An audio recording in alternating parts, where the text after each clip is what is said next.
বউ বাচ্চা নিয়ে আইছে, এই না কথা বুঝায়। তাইলে সংসার বলে বউ বাচ্চারে, পরিবার বলে বউ বাচ্চারে, এই মানুষগুলার এক সংসার বলে। খাট পালংরে কি বলেন, এগুলো তো বদলায় যায়। এগুলো তো আমনের আমলও বদলাইছেন, বদনা বদলাইছেন, বালতি বদলাইছেন। আমনের নিজের আমলেও তো আপনি 40 বছরের ভিতরে কত আসবাব বদলাইছেন না। আগেরটা পুরান, সুন্দর লাগে না মডেল, নতুন করে কিনছে। তো এগুলো তো কিচ্ছু না, মানুষগুলো হলো আমার সংসার। তাহলে আমার ছেলে মেয়ে নামাজ পড়ে না, পর্দা করে না, আল্লাহর নাম জানে না, কোরআন শরীফ পড়তে জানে না, বউ পর্দা করে না, রাস্তার লগে পুকুর বেড়ি গোসল করে, তামাম মানুষ চাইয়াতায়। এই অসভ্য নারী, এই বেডিও অসভ্য, এই বেডির জামাইও অসভ্য, একেবারে 100% অসভ্য। দোনোটা অসভ্য, দোনোটা অসভ্য। বেড়াটাও অসভ্য, বেডিটাও অসভ্য। তে বেটারও কোনো লজ্জা নাই, তে মানুষের বেডি চায় আর তার বেডিরে মানুষে চায়, খালাস।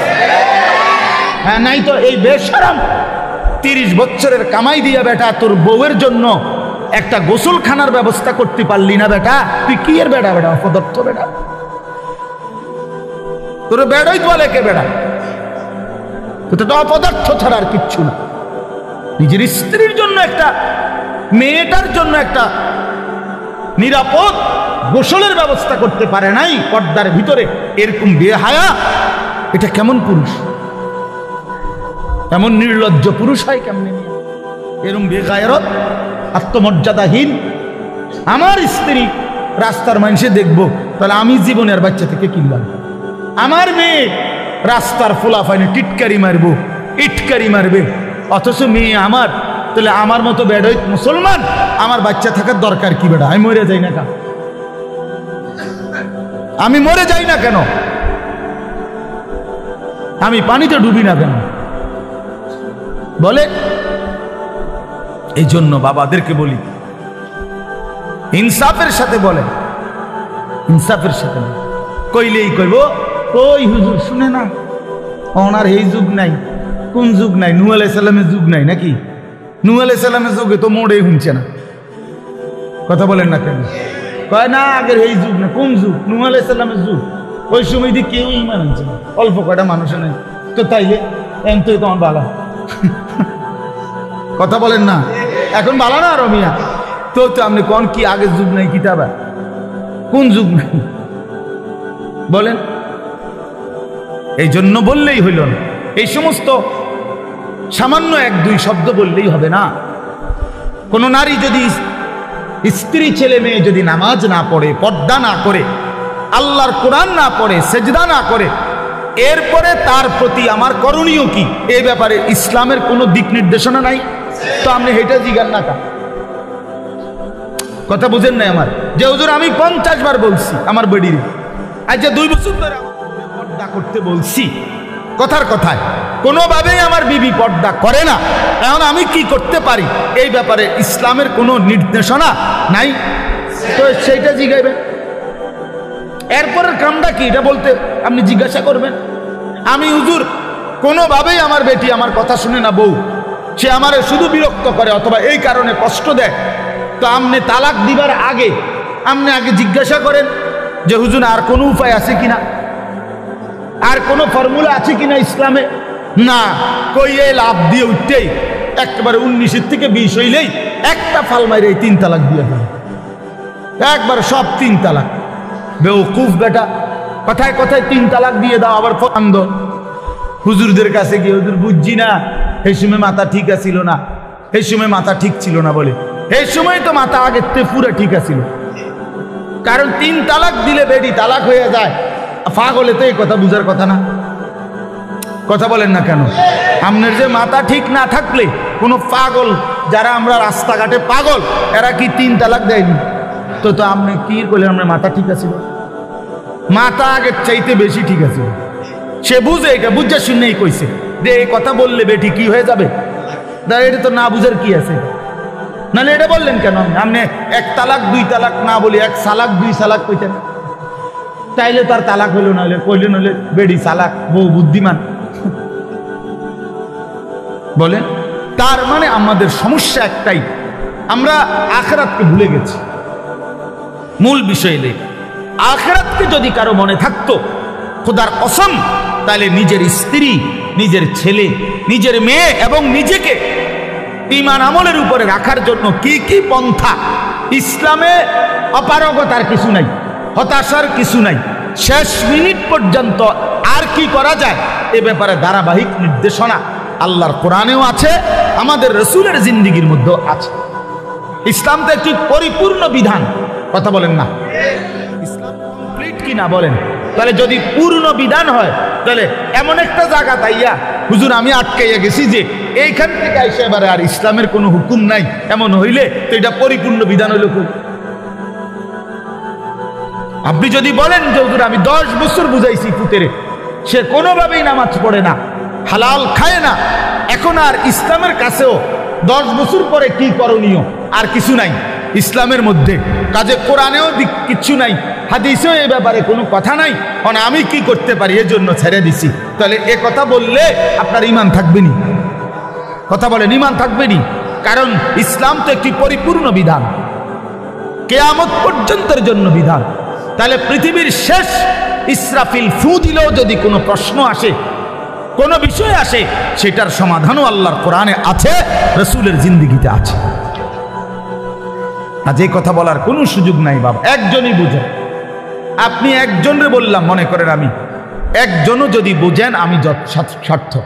আমি ব্যক্তিগতভাবে কোনো সময় সংখ্যার কাঙ্গালি করি না, এটা সবাই জানে, আগের থেকেই আমার এই তবিয়ত।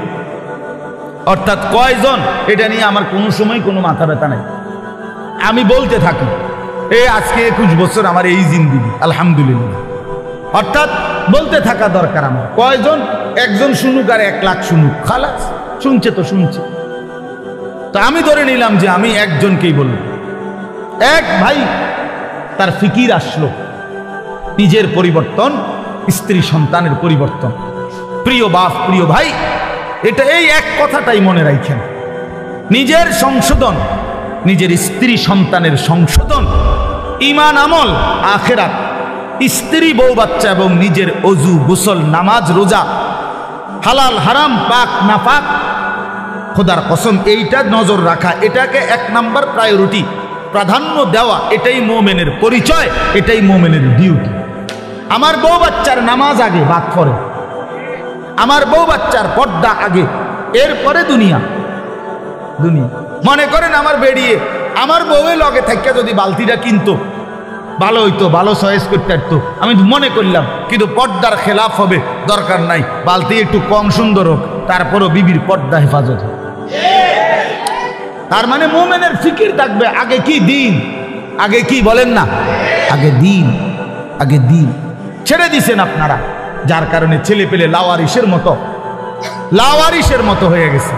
আহা, মুসলমান ছেলে বাপ মার পরিচয়ও ভুলে গেছে।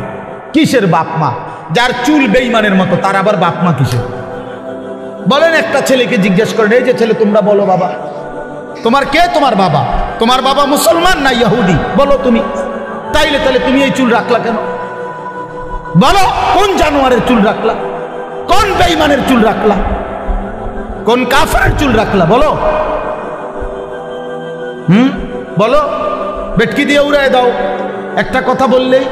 হ্যাঁ বলো, কার চুল রাখছো?